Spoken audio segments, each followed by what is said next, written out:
En 1986 se proyectaba en las salas de cine la película estadounidense Cuenta conmigo, traducción algo libre del título original Stand by Me. El director era Rob Reiner, conocido también por dirigir películas como La princesa prometida, Cuando Harry encontró a Sally, conocida esta por la célebre escena de Meg Ryan fingiendo un orgasmo ante un atónito Billy Crystal, o Misery, adaptación de un relato de Stephen King, como Cuenta conmigo, que también se basa en un relato de Stephen King, en este caso del relato titulado The Body.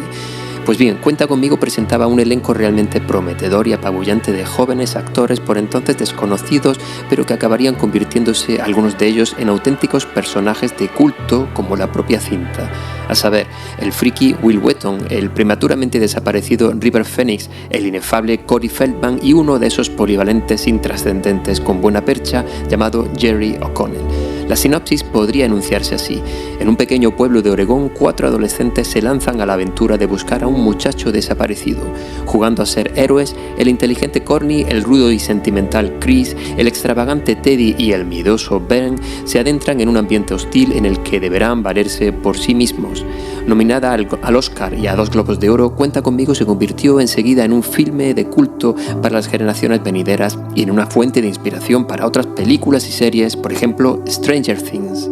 33 años después, cifra emblemática, en 2019 una editorial que desde entonces parece detenida en el tiempo, de nombre exótico y sede en el norte peninsular, hablo de Expediciones Polares, publica Un hombre bajo el agua, de Juan Manuel Gil, con un elenco no menos apabullante y prometedor que el que reunió el tal Bob Reiner. En este caso tenemos al Juanma, que al igual que ocurre en Cuenta conmigo, narra la historia a modo de flashback, el cabrón de tus madres, el capullo de bruto, que junto a su inmerecida esposa regenta el bar Cáncamo. Tenemos al Pensacola, un antiguo profesor de instituto sumido en un profundo desengaño, quizá como cualquier profesor con 30 años de tiempo de servicio a sus espaldas. Tenemos por supuesto a T, a Pascual, a los padres del Juanma, al suegro y su perro, apodado familiarmente sus santos cojones. Y también tenemos a la amiga argentina del suegro, y por último tenemos también a Carmela Huergo y, cómo no, su hermano Eduardo Huergo, que viene a ser el hombre bajo el agua, el ojo del huracán o el aleteo de mariposa de esta simple pero enrevesada historia sobre la memoria y la ficción. Siguiendo con el paralelismo, podríamos enunciar así la sinopsis. En un pequeño barrio almeriense de los 90, un puñado de adolescentes, con la inestimable colaboración del resto del barrio, se lanzan a la aventura de tergiversar y deformar, como hacen los políticos, con imaginación y mucha mala baba, el relato de cómo, según cuentan, el Juanma se encontró el cuerpo sin vida de un hombre en el fondo de una balsa. Jugando a ser antihéroes, generan un ambiente hostil lleno de habladurías y rumores siempre en torno al Juanma, ya eternamente un niño de 14 años que deberá valerse por sí mismo en este micromundo. La comparación no es del todo ociosa. En ambos casos tenemos el barrio periférico de Oregón a Almería, tenemos el mundo de la adolescencia y tenemos la tragedia. Sobre la mirada infantil como canalizadora del relato recordamos al personaje de El Nini en Las ratas de Miguel Delibes y al reciente Mostu en Mosturito de Daniel Ruiz Sánchez, o incluso a Cata, la niña Catalina, la protagonista de la educación física de Rosario Villajos.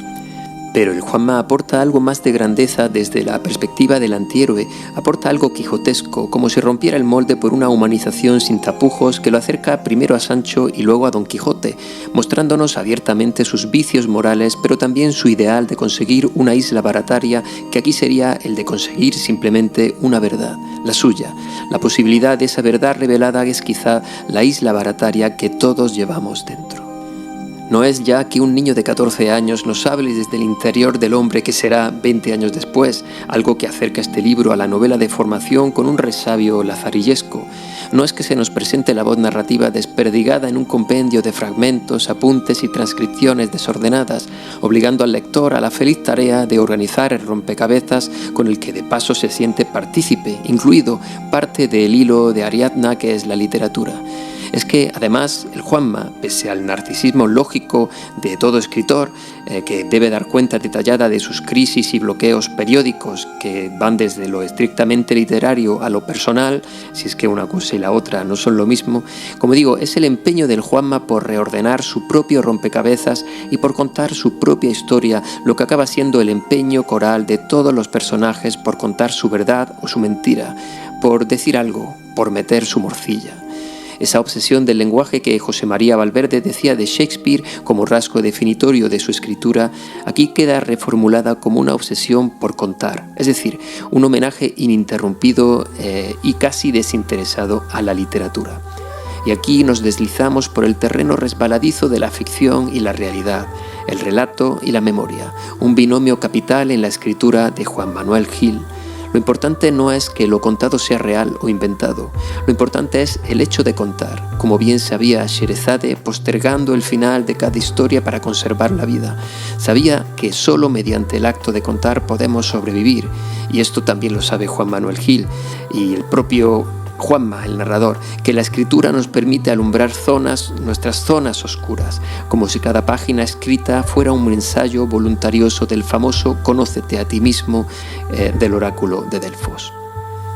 El Juanma niño y el Juanma ya escritor comparten un rasgo de carácter seguramente incurable, la duda metódica y ontológica. Es un personaje permanentemente atormentado no únicamente por su pasado, sino por el relato que se ha hecho de su pasado. Esto le ha producido como un sarpullido una obsesión con la idea de verdad y de relato, de su relato. Quizá contándola de nuevo, pensará, pueda hacer que la historia acabe bien. En el fondo, todo esto es una terapéutica, es entender la escritura como psicoterapia y la tan cacareada autoficción como un síntoma cultural del engolado psicologismo que lo ha invadido y lo ha condicionado todo, como si lo único que quisiéramos todos fuera tumbarnos en un diván y autoanalizarnos en una especie de selfie perverso para luego exhibirlo en Instagram. En este sentido, Un hombre bajo el agua resultaría especialmente de actualidad, en tanto que refleja algo que ya hemos normalizado con el uso sin contemplaciones de las redes sociales y los vicios morales que éstas comportan, la presión de grupo, el sesgo de confirmación o la sensación de impunidad que procura el anonimato. El barrio del Juanma funcionó en su pasado, anterior a nuestro mundo ultratecnológico e hiperburocratizado, funcionó como anticipación de las aberrantes prácticas sociales que con la irrupción de lo virtual hemos normalizado. Quizá haya aquí una especie de canto pastoril en tanto que reivindicación de aquel mundo ya desaparecido, cuando los niños se sentaban en el alféizar de una ventana sin más, cuando aburrirse no suponía un trauma, sino una oportunidad creativa, o cuando el suelo de los parques no era de caucho, cuando de hecho no había parques sino que todo era campo. O quizá haya aquí una advertencia implícita, que el futuro, como el pasado, es un lugar donde todos viviremos a la defensiva, en estado de alerta permanente.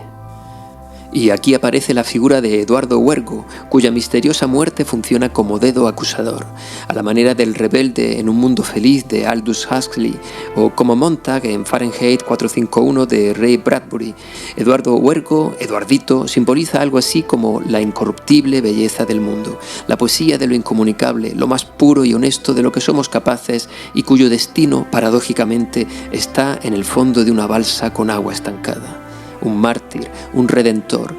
un incomprendido, que pone en la palestra además el tema de la salud mental, siempre de rabiosa actualidad en una sociedad que ha sustituido la filosofía por la psicología y el trato directo por el trato mediado de las pantallas.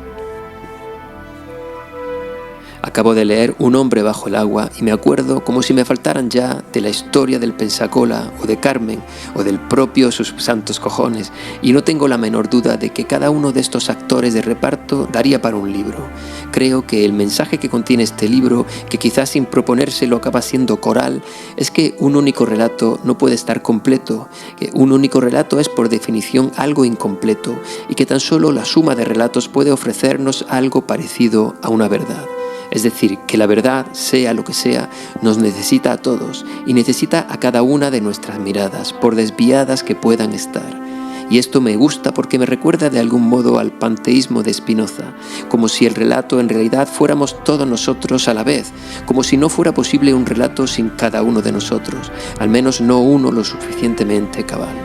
Y pienso que todo esto me lo ha contado de alguna forma este libro con su apariencia de juego literario, con su universo de solapamientos y espejos, en la línea de Vila Matas o de Borges, dos grandes maestros, un libro magistral en la composición de una depurada técnica narrativa y una voz personalísima, un libro que, como ya han escrito por ahí, es una declaración de amor a la literatura y del que podemos elogiar su carácter inconcluso, pues no parece preocupado por ofrecer respuestas, sino por plantear los los interrogantes adecuados y además del mejor modo posible, con el humor, el ingenio y la pasión. Una pasión que puede ser por los minerales de la mano del profesor Pensacola o por la escritura de la mano de nuestros bloqueos compositivos, incluso la pasión, como no, por la propia vida, de la mano del leer y del vivir. Dos verbos que, si no son sinónimos, sí son complementarios. Y esta lección también se la debemos a Juan Manuel Gil.